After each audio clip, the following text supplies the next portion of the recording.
आप सबों का सिविलियंस में स्वागत है। तो पिछला क्लास में हमने आज़ाद हिंद फौज के बारे में पढ़ा था। ये आपका 1943 का बात है। तो चलिए हम लोग आज का सबसे पहला टॉपिक देखते हैं हम लोग। तो आज का जो सबसे पहला टॉपिक है वो है अगस्त प्रस्ताव। ये आपका लाया गया था 8 अगस्त 1940 को। हुआ क्या था, जब 1937 में प्रांतीय चुनाव हुआ था। ये हमने पढ़ा था पिछला क्लास में। तो 1937 का प्रांतीय चुनाव में क्या हुआ कि टोटल 11 प्रांतों में से 8 प्रांतों में कांग्रेस की सरकार बनती है। लेकिन हुआ क्या था, जब सेकेंड वर्ल्ड वॉर शुरू हुआ तब लॉर्ड लिनिथेगो ने यह घोषणा कर दिया था कि भारत भी जर्मनी के विरुद्ध ब्रिटेन के साथ मिल करके युद्ध लड़ेगा, है ना। लिनिथेगो ने क्या घोषणा किया कि अब भारत भी जर्मनी के खिलाफ जो युद्ध है सेकेंड वर्ल्ड वॉर में चल रहा था, क्योंकि जर्मनी भी चाहता था ब्रिटेन वासियों को अच्छे से साफ करना। तो लिनिथेगो ने यह घोषणा कर दिया कि अब भारत भी जर्मनी के विरुद्ध हमारे साथ है। जैसे ही यह घोषणा हुआ तैसे ही जितने सारे कांग्रेस शासित प्रांत थे उस टाइम सभी अपने मंत्री पद से इस्तीफ़ा दे दिया। और इस्तीफ़ा देने के बाद मुस्लिम लीग ने मनाया मुक्ति दिवस 22 दिसंबर 1939 को। अब आगे देखते हैं हम लोग। तो कांग्रेस मंत्रिमंडलों के त्यागपत्र के पश्चात कांग्रेस का वार्षिक अधिवेशन हुआ मार्च 1940 में। देखिए, जैसे ही सब कोई कांग्रेस का मंत्री का पद से इस्तीफ़ा दिया, उसके बाद कांग्रेस का एक वार्षिक अधिवेशन होता है। कहाँ पे होता है? तो रामगढ़ में, हमारा झारखंड। ये आपको याद रख लेना है। झारखंड के संदर्भ में ये आपका इम्पोर्टेंट है और इसके बारे में ज़्यादा डिटेल्स झारखंड जीके में पढ़ाया जाएगा। यहाँ पे आप ये याद रखिए कि कांग्रेस का जो रामगढ़ अधिवेशन है ये एकमात्र यानी कि पहला और आखिरी अधिवेशन था झारखंड में। झारखंड में कांग्रेस का एकमात्र और आखिरी अधिवेशन था रामगढ़ अधिवेशन। और आपका ये इम्पोर्टेंट है कि इसकी अध्यक्षता किसने किया था? तो मौलाना अबुल कलाम आज़ाद जी ने। ठीक है। और कहाँ पे हुआ था? रामगढ़ में। इस अधिवेशन में कांग्रेस ने कहा कि वह इस शर्त पर सरकार का सहयोग करेगी कि केंद्र में अंतरिम राष्ट्रीय सरकार का गठन किया जाए। अब यहाँ पे सहयोग का बात हो रहा है। किस चीज़ का सहयोग है ना? यहाँ पे इस शर्त पर सरकार का सहयोग करेगी, यानी कि ब्रिटिश सरकार का सहयोग करेगी। आखिर कौन सा सहयोग का बात हो रहा है आपको समझ में आएगा अगस्त प्रस्ताव पढ़ने के बाद। तो सेकेंड वर्ल्ड वॉर के टाइम पे अंग्रेज़ों की स्थिति तो बहुत ख़राब हो चुकी थी, है ना। तब अंग्रेज़ों ने सोचा क्यों ना भारतीयों को कुछ सहयोग किया जाए ताकि वह हमारे डिमांड को पूरा कर सके। तो इसीलिए अंग्रेज़ों ने लाया अगस्त प्रस्ताव लाया था, अगस्त महीना में लाया था, इसीलिए नाम हो गया अगस्त प्रस्ताव। प्रस्ताव में क्या क्या शामिल था देखिए। कांग्रेस के इस प्रस्ताव के प्रत्युत्तर में वायसराय लिनिथेगो ने कांग्रेस का सहयोग प्राप्त करने के लिए एक प्रस्ताव रखा। सिंपल सा, अंग्रेज चाहता था भारतीयों को कुछ सहयोग प्रदान करे, तो कुछ प्रस्ताव रखा। अगस्त महीना में रखा था, 8 अगस्त को आया था, नाम पड़ गया अगस्त प्रस्ताव।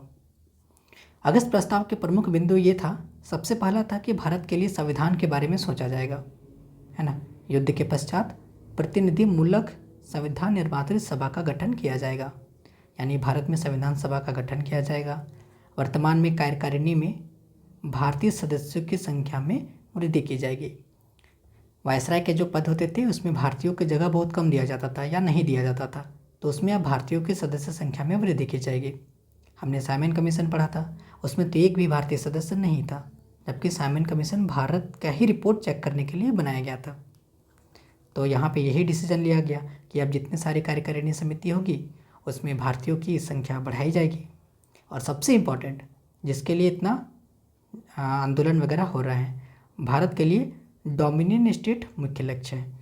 एक बात बताइए, डोमिनियन स्टेट तो काफ़ी पुराना हो चुका है, अभी का डिमांड नहीं है। ये कब का डिमांड है? मोतीलाल नेहरू जी सबसे पहले रखे थे। मोतीलाल नेहरू जी। लेकिन डोमिनियन स्टेट को उस टाइम ये लोग फुलफिल नहीं कर सके थे, सॉरी मतलब डोमिनियन स्टेट को उस टाइम ये लोग नहीं माने। ये इस प्रस्ताव को ठुकरा दिया गया था, इसको लागू नहीं होने दिया। बदले में बहुत सारा चीज़ हुआ। जिन्ना ने अपना 14 सूत्री जिन्ना फॉर्मूला दे दिया। गांधी जी का जो 11 सूत्री मांग था वो भी नहीं माना गया, मतलब वो भी नहीं माना गया। तो ये तो काफ़ी पुराना है। तो वही पुराने बातों को ही, यानी भारतीयों को एक प्रकार से बोले तो लॉलीपॉप है ये, है ना। ये तीनों प्रस्ताव एक प्रकार का लॉलीपॉप है, ताकि अंग्रेज यानी कि ब्रिटिश सरकार अपना फ़ायदा यहाँ पे ले सके। तो हुआ क्या, तो कांग्रेस ने इस प्रस्ताव को अस्वीकार कर दिया। बहुत अच्छा किया, ये सब बहुत पुराना डिमांड है। अब डोमिनियन स्टेट थोड़ी चाहिए हमें, अब चाहिए पूर्ण स्वराज। और पूर्ण स्वराज का नींव रखा जा चुका है ना। कब से, तो 26 जनवरी 1930 याद कीजिए, 1930 पहला स्वाधीनता दिवस। तो अब चाहिए तो चाहिए पूर्ण स्वराज चाहिए, आज़ादी चाहिए। तो सीधा सीधे कांग्रेस ने इस प्रस्ताव को अस्वीकार कर दिया और जवाहरलाल नेहरू ने डोमिनियन स्टेट के मुद्दे पर प्रतिक्रिया व्यक्त करते हुए कहा कि यह दरवाजे में जड़ी जंग लगी हुई कील की तरह है। सीधा सीधी ये सब पुरानी बात है, बहुत पुराना टाइम हो गया। डोमिनियन स्टेट अभी का नहीं था, मोतीलाल नेहरू जी पेश किए थे, उस टाइम का था, लेकिन उस टाइम इसको लागू नहीं होने दिया। तो ये था हमारा अगस्त प्रस्ताव। वही पुरानी बातों को ही इसमें रखा गया था जिसको कांग्रेस ने नहीं माना। तो चलिए, ये अगस्त प्रस्ताव आपको समझ में आ गया होगा। तो कांग्रेस ने अगस्त प्रस्ताव को नहीं माना। कांग्रेस का एक ही डिमांड था कि देखिए, अब डोमिनियन स्टेट से तो बात नहीं बनेगा। हाँ, डोमिनियन स्टेट बहुत पुराना हो चुका है, अब तो हमें पूर्ण स्वराज चाहिए। हाँ, यानी कि संपूर्ण भारत अब हमें चाहिए, मुझे आज़ादी चाहिए। और इसीलिए यहाँ पे हमने लिखा था कि इस अधिवेशन में कांग्रेस ने कहा था कि वह इस शर्त पर सरकार को सहयोग करेगी कि वह केंद्र में अंतरिम सरकार का गठन किया जाए। अंतरिम सरकार क्या है, अभी हम लोग पढ़ेंगे डिटेल्स में। अंतरिम सरकार में कौन सा पद पे कौन थे, ये भी पढ़ेंगे और याद भी करेंगे। तो भारत का डिमांड, हमें आज़ादी चाहिए और आज़ाद देश को संचालन करने के लिए एक संविधान चाहिए ना। तो संविधान तो डायरेक्ट नहीं चलेगा, तो सरकार गठित होने से पहले एक अंतरिम सरकार बनता है, अंतरिम सरकार, है ना। तो वही अंतरिम सरकार का बात यहाँ पे रखा गया था। अंतरिम सरकार को आप ऐसा समझ सकते हैं जैसे कि मान के चलिए आपका एग्ज़ाम में एडमिट कार्ड आता है। तो एडमिट कार्ड मतलब ओरिजिनल तो बाद में आता है, उससे पहले एक आपका एक प्रोविजनल एडमिट कार्ड आता है ना। प्रोविजनल एडमिट कार्ड, यही प्रोविजनल जो है ना, यही एक टेम्पररी है, यानी कि अंतरिम समझ सकते हैं। वही जिस प्रकार से मतलब तत्काल के लिए, फ़िलहाल, यानी कि कुछ टाइम काम चलाने के लिए प्रोविजनल एडमिट कार्ड पहले जारी किया जाता है, उसके बाद ओरिजिनल एडमिट कार्ड आपका बाद में आता है। उसी प्रकार से यहाँ अंतरिम सरकार का बात रखा जा रहा है, यानी कि भारत को संचालन करने के लिए, भारत राज्य को चलाने के लिए। देखिए, पॉलिटी में राज्य का मतलब झारखंड मध्य प्रदेश नहीं है ना। भारत एक राज्य है, यानी कि राज्यों का एक संघ है।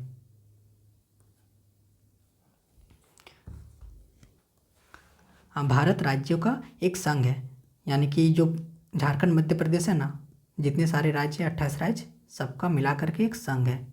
भारत के लिए संघ शब्द का प्रयोग करते हैं, जैसे कि संघ लोक सेवा आयोग, है ना। लेकिन पॉलिटी में राज्य का मतलब थोड़ा सा चेंज हो जाता है मीनिंग। राज्य का मतलब होता है कि ऐसी संस्था जिसके पास अपनी संप्रभुता रहनी चाहिए। ये तो खैर पुराना डेफिनेशन हो गया। संप्रभुता, फिर सरकार रहना चाहिए, जनसंख्या रहना चाहिए, निश्चित भूभाग रहना चाहिए, वो राज्य कहलाता है। लेकिन राज्य में आपका यहाँ पे जैसे कि हमारा जेपीएससी भी एक राज्य है। क्यों राज्य है? क्योंकि जेपीएससी जो भी नियम बनाएगी सभी को मानना पड़ेगा। और नियम बनाने, यानी कि एक प्रकार से बोले तो जेपीएससी एक आदेश देने वाली संस्था है। फिर आरबीआई बोल दीजिए, आरबीआई भी एक राज्य है। पॉलिटिक की भाषा में आरबीआई भी एक राज्य है, क्योंकि आरबीआई के गाइडलाइंस को सभी को मानना कंपलसरी है ना। तो ये राज्य का मीनिंग हो जाता है। मैंने थोड़ा सा आपको बताया, बाकी डिटेल्स में पॉलिटी में पढ़िएगा। तो यहाँ भी वही अंतरिम सरकार का बात किया जा रहा है, यानी कि देश संचालन करने के लिए एक तत्काल फिलहाल काम चलाने के लिए जो सरकार का गठन किया जाएगा वही है अंतरिम सरकार। और अंतरिम सरकार के अनुसार ही आपका बनेगा परमानेंट सरकार। जो अभी हम लोग का सरकार है वही। तो अंतरिम सरकार यहाँ पे जरूरी था और अंतरिम सरकार बना भी था, अभी हम लोग पढ़ेंगे बाद में उसको।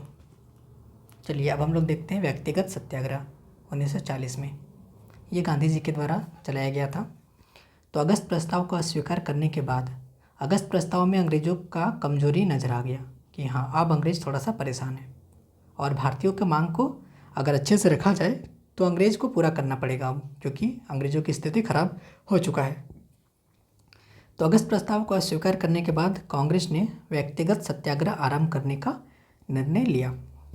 इसका उद्देश्य था कि युद्ध के विरुद्ध प्रचार करना, है ना, युद्ध के विरुद्ध प्रचार करना। और व्यक्तिगत सत्याग्रह में एक बात यह भी रखा गया था कि देखिए अंग्रेज़ सभी को जेल घुसाते थे ना, सभी को जेल घुसा देते थे बात बात पे।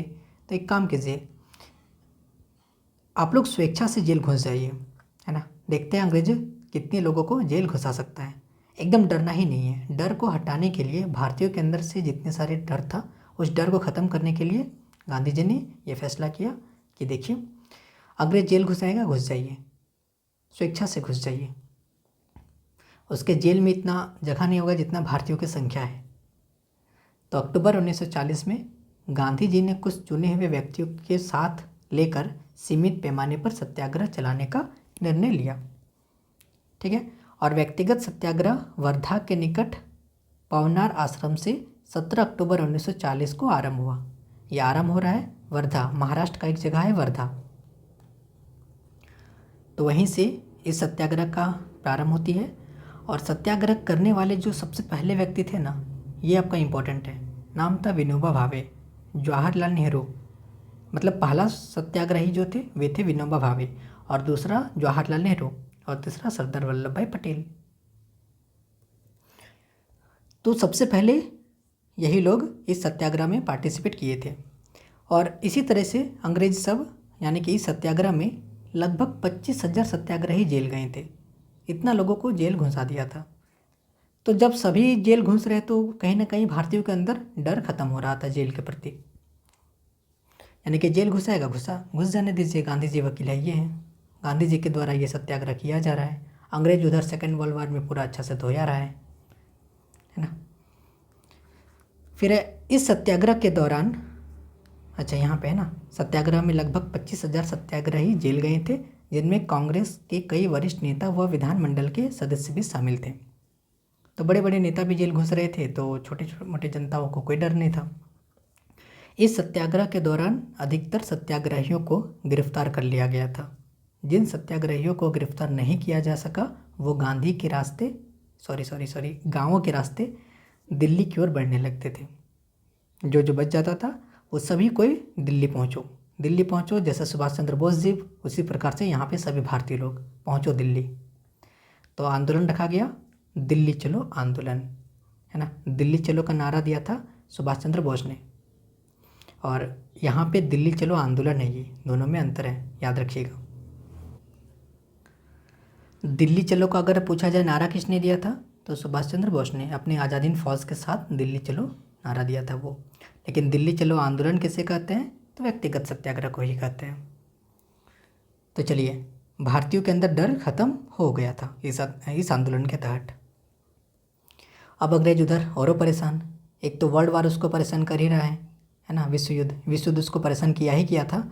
साथ ही साथ इधर भारतीयों के अंदर उसका डर भी ख़त्म हो गया, सब कोई जेल घुस रहा है, उसके पास जेल उतना था नहीं कि सभी भारतीयों को कैद कर सके। 25,000 लोगों को जेल भेजा गया था, लेकिन फिर भी अब भारतीयों का डर ख़त्म हो गया। और इधर गांधी जी साथ हैं सबके। तो अब अंग्रेज चाहता था चलो भारतीयों को कुछ और दिया जाए, मतलब कुछ और सहयोग किया जाए। तो कुछ और सहयोग करने के उद्देश्य से फिर से लाया, जिस प्रकार से अगस्त प्रस्ताव लाया था उसी प्रकार से अब आ रहा है क्रिप्स मिशन 1942 में। तो विश्व युद्ध तो अभी तक चलते हैं, 1939 से लेकर के 1945 तक चला था। तो इसी बीच क्रिप्स मिशन आ रहा है भारत। अब ये क्या है देखते हैं। तो जापान की लगातार बढ़ती हुई शक्ति से उसके प्रतिद्वंदी राष्ट्र परेशान हो गए थे, है ना। जापान की जापान की शक्ति लगातार बढ़ रही थी। जापान तो यहाँ तक कि बहुत सारा देशों में कब्जा भी कर लिया था, हमने पढ़ा था ना आज़ाद हिंद फौज में। तो सुभाष चंद्र बोस जी जापान के साथ अच्छा सहयोग स्थापित किए थे। सुभाष चंद्र बोस का जो आज़ाद हिंद फौज था उसको जितने सारे सैन्य मदद था वो जापान ही प्रोवाइड करवा रहा था। तो जापान की शक्ति बढ़ रही थी। इधर अमेरिका, ऑस्ट्रेलिया व चीन आदि देश ब्रिटेन पर भारत को स्वतंत्र करने के लिए दबाव डाल रहे थे। तो जापान भी लगातार बढ़ रहा था। जापान आज़ाद हिंद फौज को पूरा सैन्य मदद दे रहा था। और उधर और भी बाकी जितने सारे कंट्री था, ऑस्ट्रेलिया, ये अमेरिका, ऑस्ट्रेलिया, चीन, इतने सारे देश ब्रिटेन पर भारत को स्वतंत्र करने के लिए अब दबाव डालने लगा।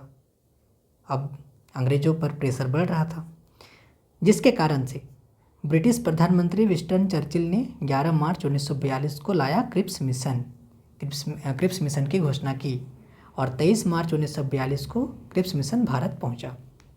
अब देखते हैं इसमें क्या क्या बात है। तो क्रिप्स मिशन में विशेषताएं क्या क्या थी। तो पहला, क्रिप्स मिशन ने घोषणा की कि भारत में ब्रिटिश नीति का उद्देश्य है जितना जल्दी संभव हो सके भारत में स्वशासन की स्थापना, अर्थात द्वितीय विश्व युद्ध के बाद भारत को डोमिनियन स्टेट दिया जाएगा। एक बात बताइए, घुमा फिरा के तो ये लोग वही पहुंच गया, है ना, डोमिनियन स्टेट। जैसे डोमिनियन स्टेट का मांग किया सब भड़क गया, नहीं चाहिए डोमिनियन स्टेट, हमको पूर्ण आज़ादी मतलब पूर्ण स्वराज चाहिए, मतलब चाहिए, है ना। कांग्रेस, मुस्लिम लीग दोनों ने क्रिप्स प्रस्ताव को अस्वीकार कर दिया, सीधे सीधे मना कर दिया, नहीं चाहिए। यही फिर पुराना बात है, पुराना बातों को रिपीट नहीं किया जाएगा। कांग्रेस द्वारा कहा गया कि केवल भविष्य के वादों से संतुष्टि नहीं मिलेगी, हमें तो वास्तविक स्वतंत्रता से संतुष्टि प्राप्त होगी, है ना, हमें तो आज़ादी ही चाहिए।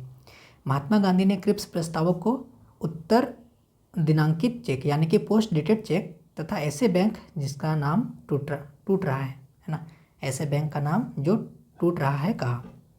ये गांधी जी के द्वारा कहा गया क्रिप्स प्रस्ताव को। फिर जवाहरलाल नेहरू ने कहा कि जब मैंने इन प्रस्तावों को पढ़ा तो बुरी तरह मायूस हुआ, होना भी चाहिए क्योंकि इनका डिमांड है बहुत, पूरा का पूरा अपना देश, पूरा स्वराज चाहिए, और ये डोमिनियन स्टेट का बात कर रहा है। मुस्लिम लीग ने इन प्रस्तावों की आलोचना इसलिए की क्योंकि इसमें पृथक निर्वाचक मंडल और सांप्रदायिक आधार पर देश के विभाजन की मांग नहीं मानी गई थी।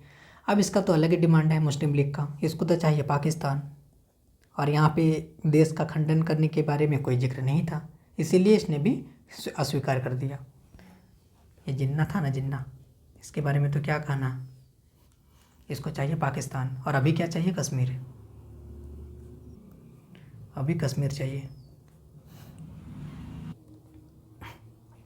तो चलिए हम लोग इधर देखते हैं, उन लोग का डिस्कस अभी नहीं किया, करना चाहिए। पाकिस्तानियों के लिए अलग से वीडियो में रोस्ट करना चाहिए अच्छे से, है ना। अपना टॉपिक में हम लोग आते हैं। तो क्रिप्स मिशन हमने देख लिया। एक बात बताइए, जितने सारे मिशन आ रहा है भारतीयों के सहयोग करने के नाम पे ये लोग सिर्फ लॉलीपॉप ला रहे हैं ना, अंग्रेज सब। तो गांधी जी ने सोचा कि अब कुछ नहीं, ये लोग बात ऐसे नहीं मानेगा, अब कुछ बड़ा करना चाहिए। तो गांधी जी अब शुरू करते हैं भारत छोड़ो आंदोलन 1942 में। बहुत हो गया अंग्रेजों तुम्हारा राज, अब भारत छोड़ के भागो, 1942 में गांधी जी शुरू करते हैं।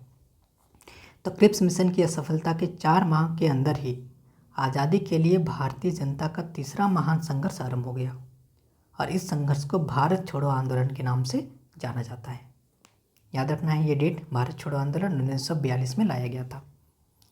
8 अगस्त 1942 को बम्बई में हुए अखिल भारतीय कांग्रेस कमेटी की बैठक में भारत छोड़ो प्रस्ताव की पुष्टि कर दी गई। तो बम्बई में हुई कांग्रेस का कमेटी, फिर से कांग्रेस कमेटी की बैठक हुई, इसमें भारत छोड़ो आंदोलन पर मुहर लगाई गई। और ये आपको याद रखना है कि इस बैठक की अध्यक्षता करने वाले थे अबुल कलाम आज़ाद जी। इससे पूर्व 14 जुलाई 1942 को वर्धा में आयोजित कांग्रेस कार्य समिति की बैठक में भारत छोड़ो आंदोलन का प्रस्ताव पारित किया गया था, है ना, कि इस आंदोलन में क्या क्या होना चाहिए। वही सब पुरानी चीज़ गांधी जी की अपनानी थी, अंग्रेजी चीज़ों का प्यार से बहिष्कार करो। तो भारत छोड़ो प्रस्ताव जवाहरलाल नेहरू जी ने पेश किया था। इम्पोर्टेंट है ये क्वेश्चन फंसाया जा सकता है। क्वेश्चन पूछेगा कि भारत छोड़ो आंदोलन का प्रस्ताव किसने पेश किया था। ऑप्शन ए में ही रहेगा गांधी जी। ऐसा में मतलब कंफर्म नहीं है, मतलब रह सकता है। और अगर कंसेप्ट क्लियर नहीं रहेगा तो जवाहरलाल नेहरू गांधी जी ही सबको क्लिक कर देगा। तो आपको यहाँ पे याद रखना है कि भारत छोड़ो आंदोलन का जो प्रस्ताव है वो नेहरू जी ने पेश किया था, जिसे थोड़ी बहुत संशोधनों के साथ 8 अगस्त 1942 को स्वीकार कर लिया गया और फाइनली 8 अगस्त को ही इस आंदोलन की शुरुआत मानी जाती है। प्रस्ताव में कहा गया कि देश ने साम्राज्यवादी सरकार के विरुद्ध अपनी इच्छा स्पष्ट कर दी है। अब उसे इस बिंदु से लौटने का कोई औचित्य नहीं है। अतः समिति अहिंसक तरीके से व्यापक धरातल पर गांधी जी के नेतृत्व में जन संघर्ष शुरू करने का प्रस्ताव स्वीकार करती है। यानी कि अंग्रेजों को भगाने के लिए एकदम अहिंसक तरीके से गांधी जी के नेतृत्व में एक आंदोलन हम लोग शुरू कर रहे हैं, वही आंदोलन है भारत छोड़ो। अब आंदोलन का प्रस्ताव जैसे पेश किया गया, अंग्रेजों को पता चला कि अब भारत में क्या होने वाले हैं, गांधी जी क्या करने वाले हैं, तो अंग्रेज और परेशान। अब अंग्रेज पर पूरा प्रेशर ही बढ़ रहा है सिर्फ, है ना, आज़ादी को लेकर के। यानी कि भारत को आज़ादी देने के लिए अंग्रेज पर प्रेशर बन रहा है और गांधी जी और बना दिए भारत छोड़ो आंदोलन के बाद। तो अंग्रेज ने सोचा कि इस आंदोलन को दबा दिया जाए, जैसा कि सारा आंदोलन को दबाते आ रहे हैं, चलो इसको भी दबा दिया जाए। तो इस बार दबाने का तरीका, यानी कि इस आंदोलन को दमन करने का तरीका थोड़ा सा अलग रखा। अंग्रेज क्या किया, रात 12 बजे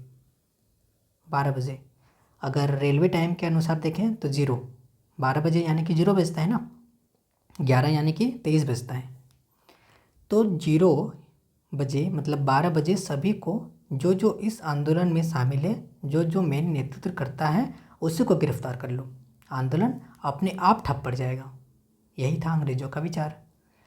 तो रात 12 बजे यानी कि 0 बजे सभी को गिरफ्तार करना प्रारंभ किया, रात को ही।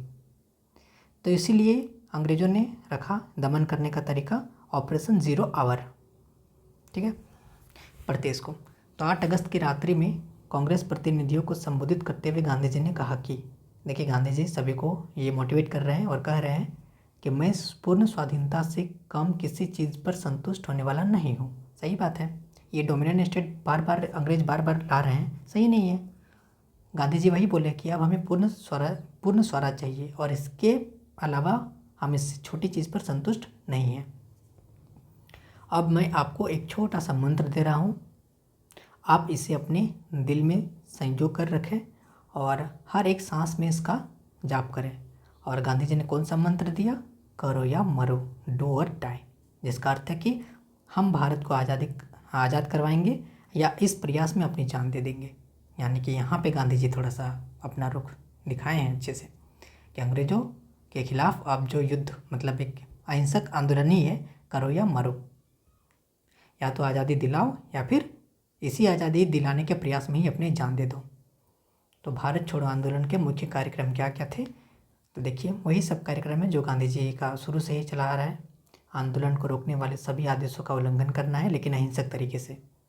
नमक बनाना है खुद का, नमक कानून तोड़ा था ना गांधी जी, वही चीज़ है। वकीलों को वकालत छोड़ने का निर्देश, यानी कि जितने सारे अंग्रेजी वकालत हैं, मतलब कि जो अंग्रेजी हुकूमत से काम कर रहे हैं उसको त्याग दे दो। विद्यार्थी अगर अंग्रेजी स्कूल में पढ़ रहे हैं हटा दो, नहीं पढ़ना है, यानी कि अंग्रेजी चीज़ों का बहिष्कार करना है।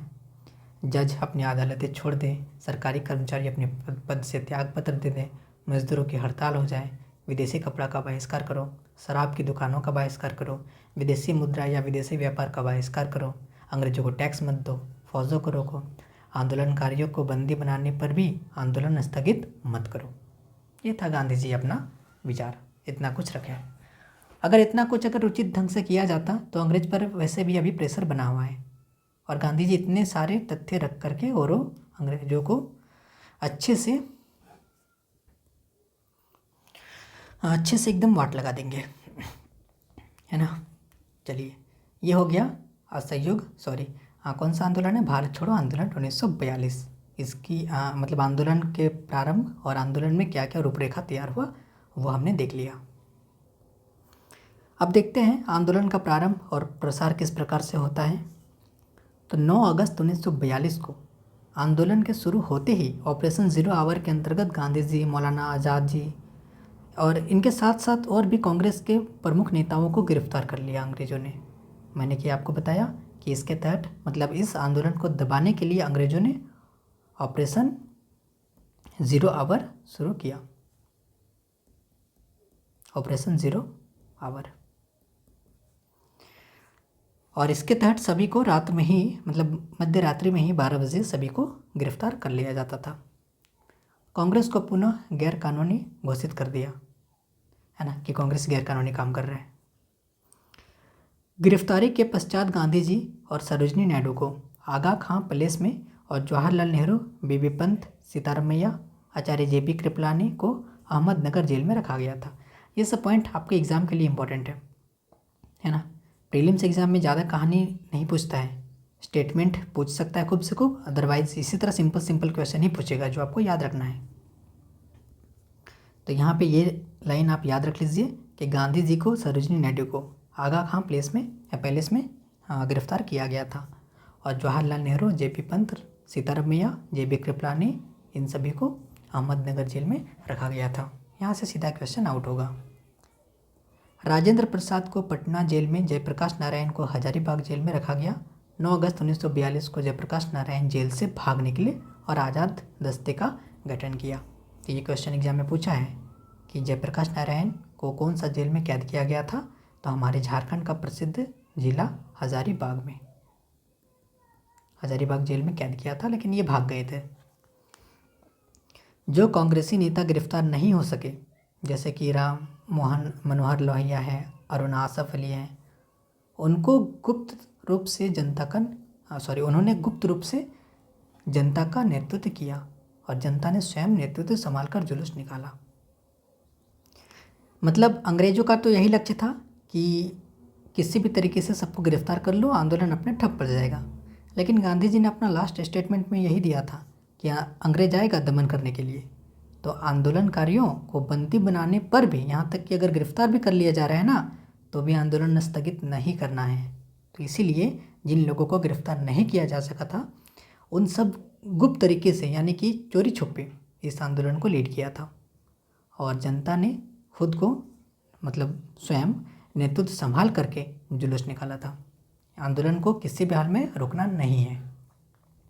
फिर 1942 के आंदोलन का सबसे ज़्यादा प्रभाव पड़ा था बंगाल में, बिहार में, संयुक्त प्रांत, मद्रास, बम्बई। इतना याद रखने की आवश्यकता नहीं है, सिर्फ याद रख लीजिए कि लगभग संपूर्ण उत्तर भारत में और भी बहुत प्रमुख जगह जितने सारे प्रांत में अंग्रेज था, सभी में अच्छा से प्रभाव पड़ा था।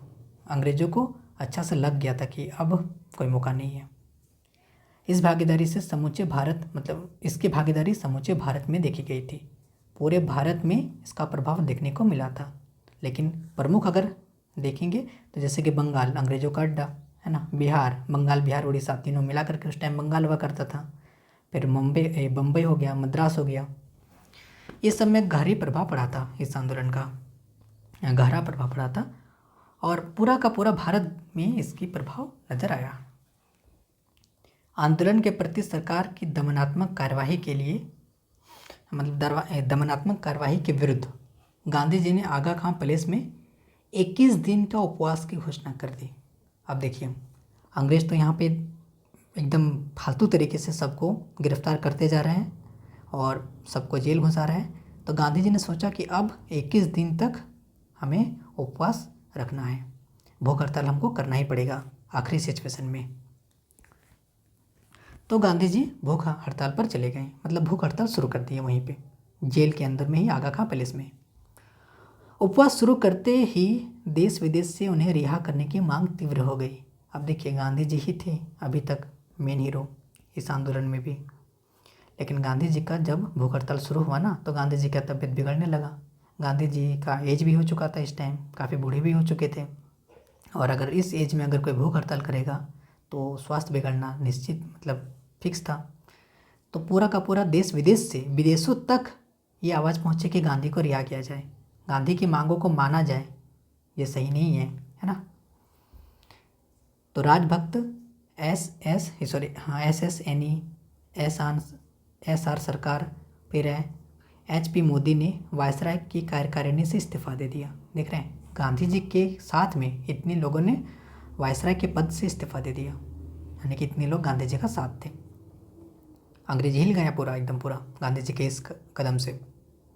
तो 7 मार्च 1943 को गांधी जी ने अपनी भूख हड़ताल वापस ले ली। उनके खराब स्वास्थ्य के कारण सरकार ने 6 मई 1944 को उन्हें कैद से रिहा करना पड़ा और कर दिया, है ना। तो ये थे हमारे गांधी जी। और गांधी जी की रिहाई के विरोध में ब्रिटिश प्रधानमंत्री विंस्टन चर्चिल ने कहा था। विंस्टन चर्चिल, देखिए ये जो चर्चिल है ना, गांधी जी से बहुत नफरत करता था। ये जब भूख हड़ताल शुरू किए ना इस एज में भी, तो चर्चिल का कहना था कि गांधी जी मरे क्यों नहीं, काश गांधी जी मर जाते। इसका ये कहना था।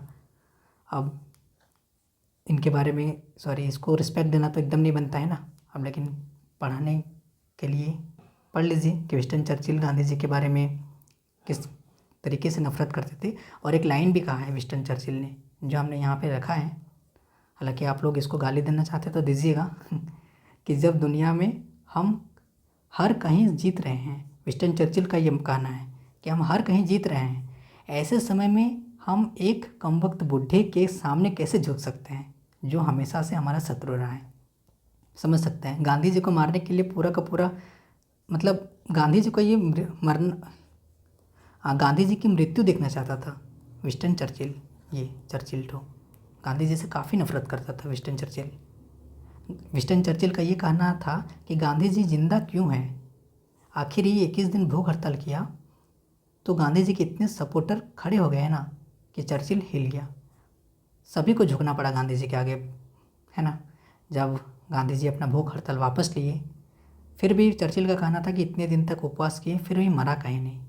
और लास्ट में ये स्टेटमेंट देते हैं कि जब दुनिया में हम हर कहीं जीत रहे थे, ऐसे समय में एक कमबख्त बूढ़े के सामने हम कैसे झुक सकते हैं जो हमारा शुरू से ही शत्रु रहा है।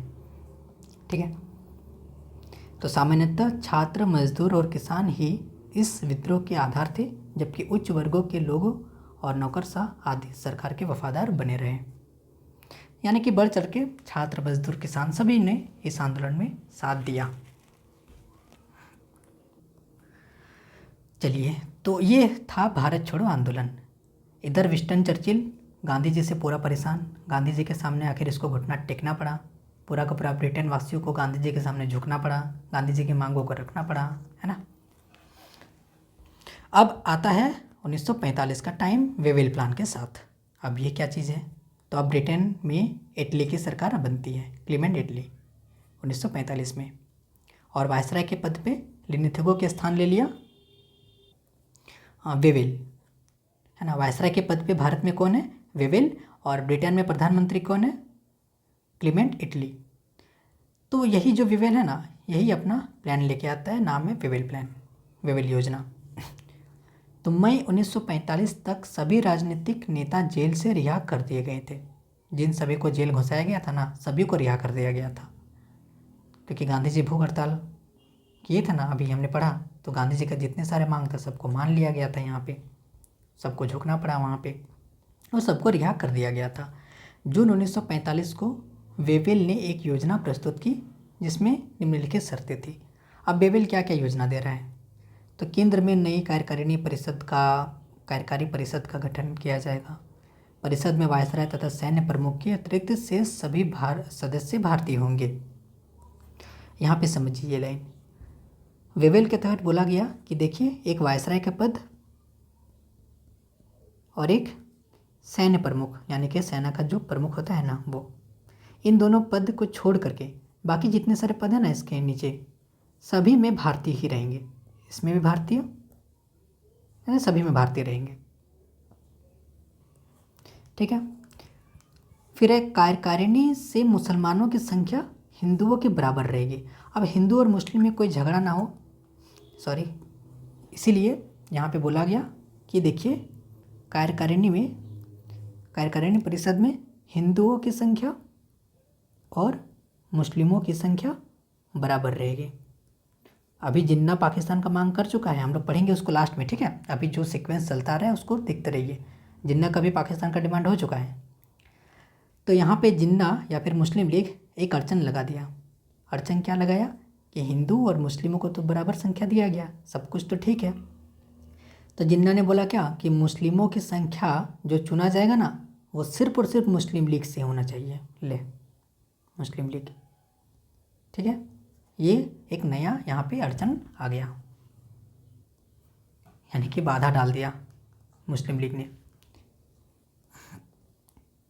तो कार्यकारी परिषद एक अंतरिम व्यवस्था थी जिसे तब तक देश का शासन चलाना था जब तक अस्थायी संविधान पर आम सहमति नहीं की जाती। यानी कि वही बात है, जैसे कि मैंने आपको अंतरिम सरकार के बारे में बताया।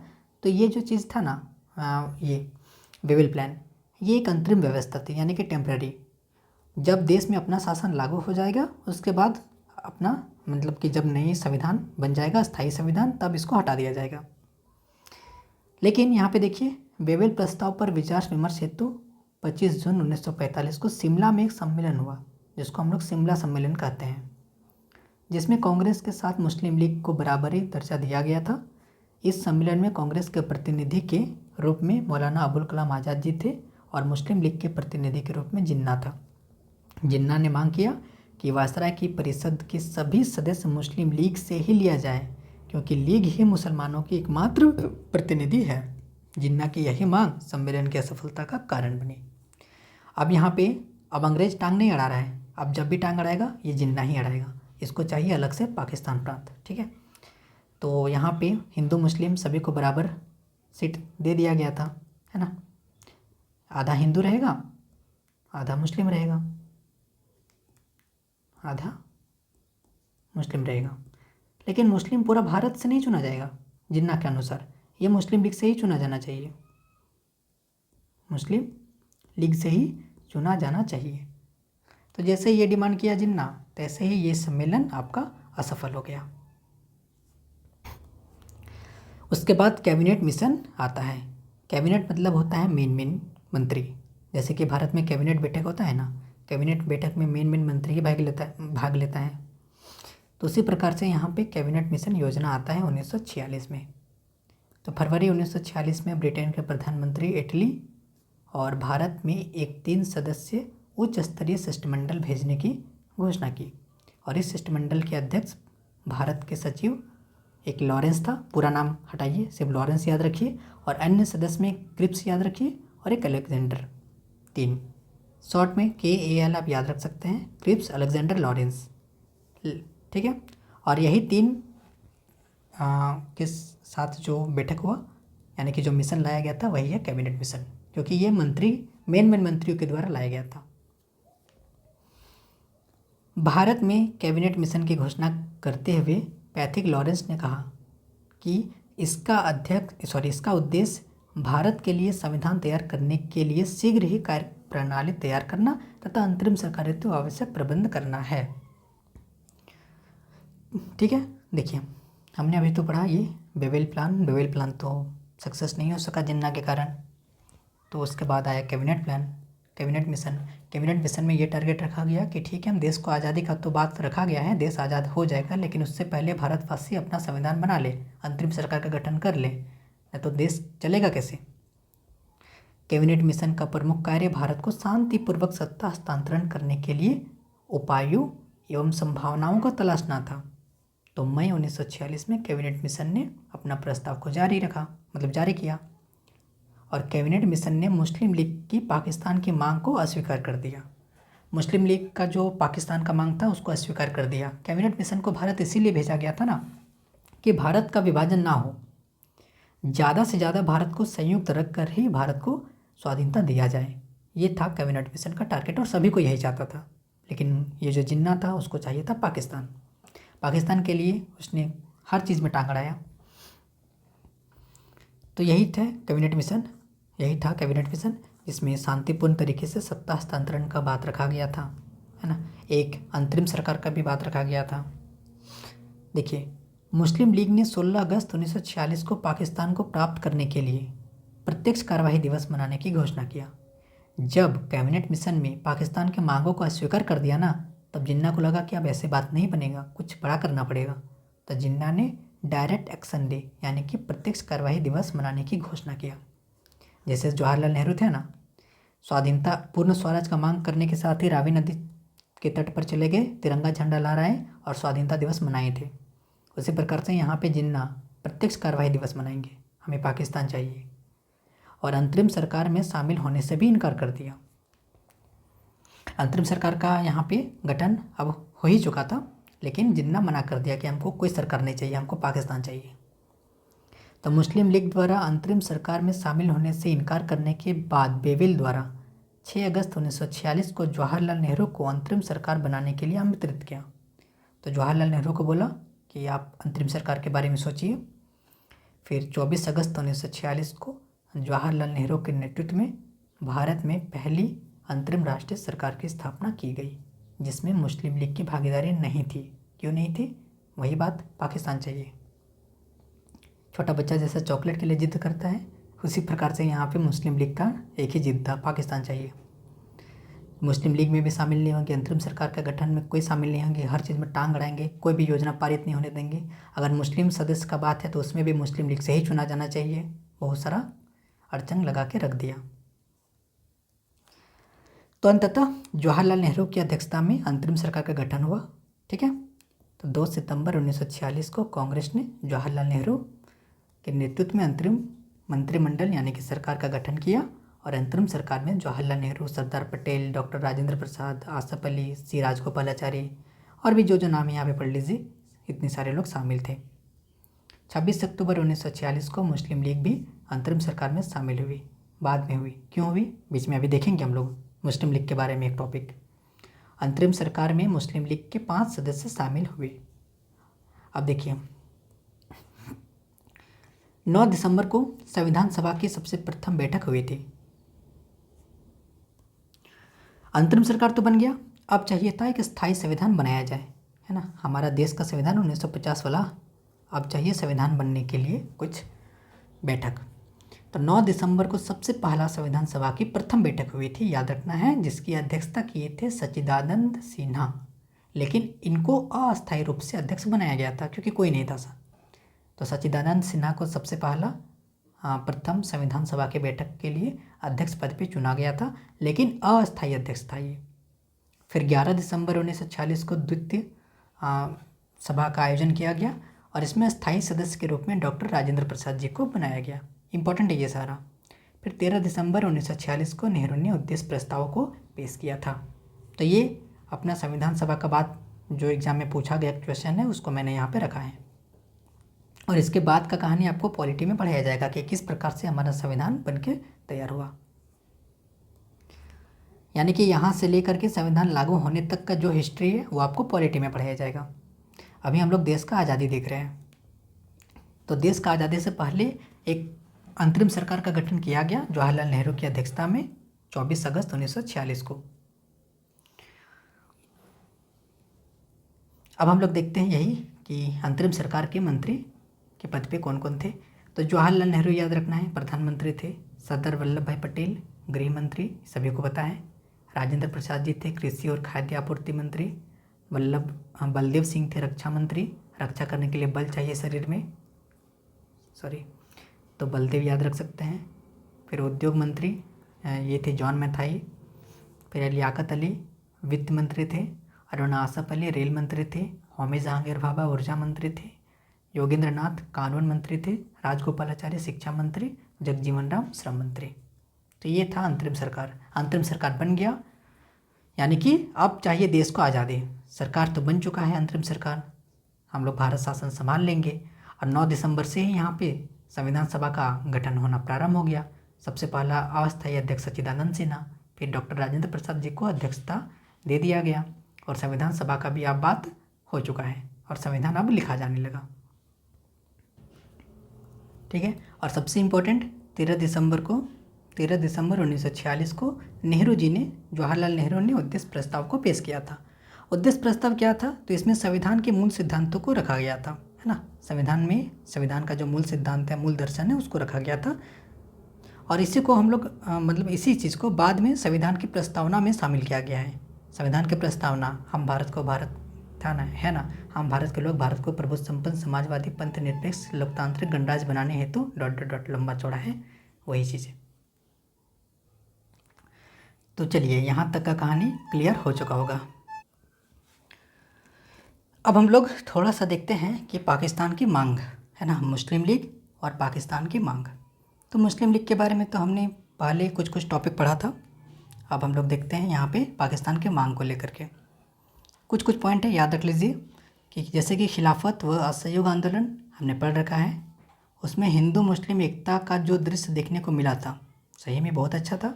गांधी जी के कारण उसमें हिंदू मुस्लिम एकता स्थापित हो चुका था, मतलब अच्छा था संबंध। लेकिन अब वो नहीं रहा। अब हिंदू और मुस्लिम बहुत ज़्यादा, हिंदू और मुस्लिम के बीच काफ़ी विवाद होने लगा और वो धीरे धीरे यानी कि वह अब एक सांप्रदायिकता में बदल चुका था। ठीक है, और इसका श्रेय किसको दिया जाएगा वो आप खुद समझदार हैं, जानते होंगे, अभी तक पढ़े होंगे तो, है ना। देखिए अब यहाँ पे मोहम्मद इकबाल ने 1930 में लीग के यानी कि मुस्लिम लीग के इलाहाबाद अधिवेशन में द्विराष्ट्र का सिद्धांत का प्रतिपादन किया था। द्विराष्ट्र यानी कि वही दो राष्ट्र, एक पाकिस्तान एक भारत, अपना रखो। तो मोहम्मद इकबाल थे द्विराष्ट्र संकल्पना का मतलब द्विराष्ट्र के सिद्धांत का प्रतिपादन करने वाले। क्वेश्चन सीधा सीधे पूछा है, आपको याद रखना है। 1933 से 35 के बीच कैम्ब्रिज में पढ़ने वाले चौधरी रहमत अली नामक एक मुस्लिम छात्र ने पाकिस्तान शब्द को गढ़ा था। तो पाकिस्तान शब्द किनके द्वारा दिया गया है, तो चौधरी रहमत अली के द्वारा। इंपॉर्टेंट है, याद रख लीजिए। इनके परिकल्पित पाकिस्तान में पंजाब, अफ़गान प्रांत, कश्मीर, सिंध, बलूचिस्तान ये सबको शामिल करना था। यानी कि इनके अनुसार पाकिस्तान का जो सपना देख रहा था ना कि पाकिस्तान में क्या क्या होना चाहिए, क्या क्या प्रांत होना चाहिए, तो ये सब रखा, पंजाब, अफ़गान प्रांत, कश्मीर, सिंध, बलूचिस्तान वगैरह वगैरह, नहीं इतने सारा था। इस प्रस्ताव की रूपरेखा तैयार करने में ये फजलुल हक और सिकंदर हियात खान ने महत्वपूर्ण भूमिका निभाई थी। फिर 23 मार्च 1940 को मुस्लिम लीग का वार्षिक अधिवेशन लाहौर में संपन्न हुआ। इस अधिवेशन में पाकिस्तान का प्रस्ताव औपचारिक रूप से पारित किया गया और इसकी अध्यक्षता कर रहा था ये जिन्ना। 23 मार्च 1943 को लीग द्वारा पाकिस्तान दिवस मनाया गया। हमने पढ़ा ना पीछे अभी। हाँ नहीं, वो अलग था, वो था प्रत्यक्ष कार्रवाई दिवस, कैबिनेट मिशन में डायरेक्ट एक्शन डे। उससे पहले जिन्ना ने पाकिस्तान दिवस मनाया था 23 मार्च 1943 को। फिर सरकार की बांटो और राज करो की नीति ने पृथक पाकिस्तान की मांग को संरक्षण प्रदान किया। तो अंग्रेज तो चाहते थे सब टूट के बिखर जाए। तो इतने सारे चीज़ आपको पाकिस्तान की मांग को लेकर के याद रखना है। खास करके चौधरी रहमत अली का नाम इम्पोर्टेंट है। द्विराष्ट्र की संकल्पना देने वाले मोहम्मद इकबाल थे। ये सब आपको याद रख लेना है। जिन्ना ने पाकिस्तान दिवस मनाया था 23 मार्च 1943 को। चलिए अब देखते हैं क्लेमेंट एटली की घोषणा और माउंटबेटन योजना। देखिए भारत में तो अब तक अंतरिम सरकार बन चुका, सब हो गया जितना सारा काम था। अब क्लेमेंट एटली एवं माउंटबेटन की योजना आता है। 20 फरवरी 1947 को ब्रिटेन के प्रधानमंत्री क्लेमेंट एटली की घोषणा की कि ब्रिटेन जून 1948 तक भारत का शासन छोड़ देगा, है ना, यानी कि जून 1948 तक हमें आज़ादी मिल जाएगी। लेकिन मार्च 1947 में बेवेल के स्थान पर माउंटबेटन भारत का वायसराय बन के सामने आया, जिसने कांग्रेस एवं मुस्लिम लीग के नेताओं से विचार विमर्श करने के बाद भारत का विभाजन का प्रस्ताव रखा। ना चाहते हुए भारत का विभाजन करना पड़ा क्योंकि देश को आज़ादी भी मिल रहा है, तो ये भी बहुत बड़ी बात है ना। लेकिन इसका विरोध बहुत हुआ था। देखिए कैसे हुआ। 14 जून 1947 को कांग्रेस की महासमिति की बैठक में गोविंद वल्लभ पंत ने, यानी कि कांग्रेस का एक समिति हुआ, महासमिति का बैठक हुआ, उसमें गोविंद वल्लभ पंत ने देश के विभाजन की माउंटबेटन योजना को स्वीकार करने का प्रस्ताव पेश करते हुए कहा कि आज हमें पाकिस्तान तथा आत्महत्या में से एक चुनना है। ठीक है, यानी कि या तो पाकिस्तान या तो मेरी आत्महत्या। देश की मुक्ति पाने का यही एकमात्र रास्ता है, इससे भारत में शक्तिशाली संघ की स्थापना होगी।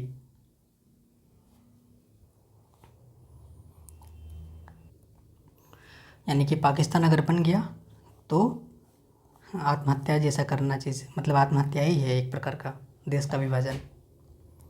देश विभाजन का विरोध करते हुए गांधी जी ने भी यही कहा कि यदि सारा भारत भी आग की लपेट में घेर दिया जाए तो भी पाकिस्तान नहीं बनेगा। गांधी जी देश का विभाजन के पक्ष में नहीं थे, कोई नहीं था। यदि कांग्रेस विभाजन चाहती है तो उसे मेरे मृत शरीर पर गुजरना होगा। यानी कि अगर पाकिस्तान का मांग है तो पाकिस्तान मिलेगा, लेकिन मेरे मरने के बाद, मेरे जीते जी मिलने वाला नहीं है। इसके पश्चात गांधी जी ने वायसराय माउंटबेटन से मिलकर जिन्ना को सरकार बनाने के लिए आमंत्रित करने को कहा। तो गांधी जी जिन्ना को बोला कि एक काम करो, भारत में सरकार तुम ही बन जाओ, ठीक है, लेकिन पाकिस्तान का मांग गलत है, जिससे विभाजन को टाला जा सके।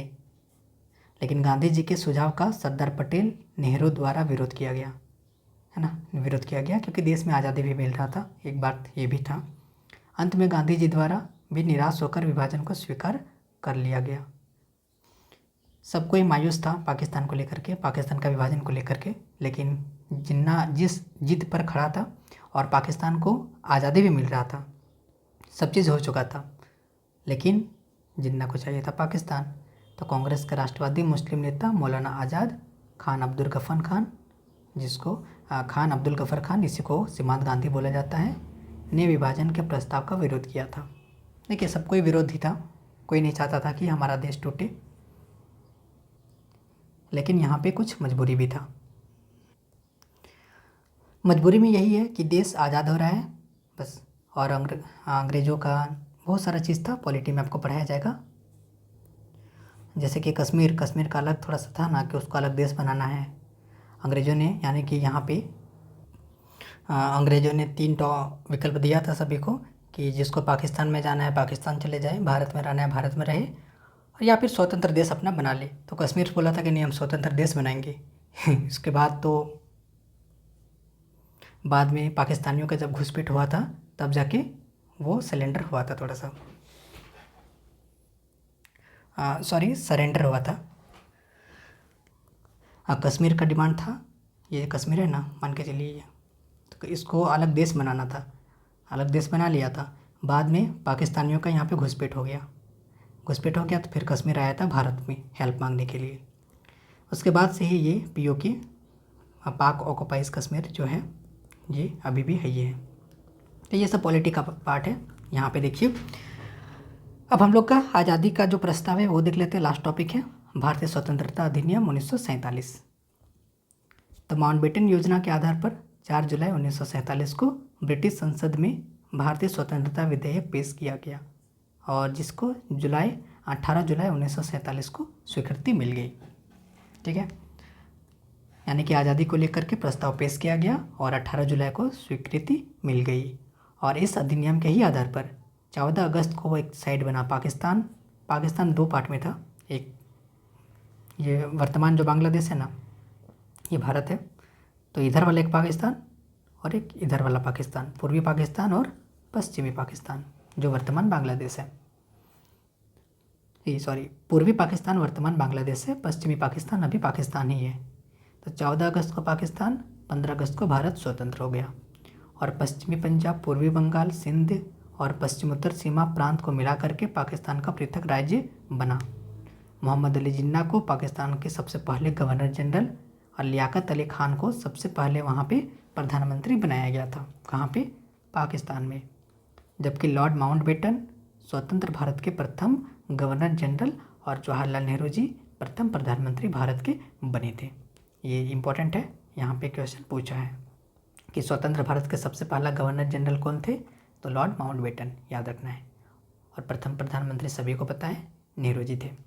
पाकिस्तान के सबसे पहला गवर्नर जनरल कौन बने? जिन्ना बने। और प्रधानमंत्री कौन बने? लियाकत अली। इसी के साथ हमारा देश आज़ाद हो गया। ना चाहते हुए पाकिस्तान को तोड़ना पड़ा, विभाजन करना पड़ा। देश को आज़ादी मिल रहा था, यही बहुत बड़ी बात थी। पाकिस्तान हालांकि टूट गया। चलिए, तो इस प्रकार से हमारा मॉडर्न हिस्ट्री का सारा टॉपिक कंप्लीट होता है। अब हम लोग एक क्लास और लेंगे मॉडर्न हिस्ट्री में, जिसमें हम लोग वायसराय, गवर्नर जनरल, ये सब को देखेंगे। और इसी के साथ हमारा पूरा का पूरा मॉडर्न हिस्ट्री कंप्लीट हो जाएगा और इसी के साथ हिस्ट्री का भी सारा सिलेबस कंप्लीट हो जाएगा। वीडियो देखने के लिए थैंक यू।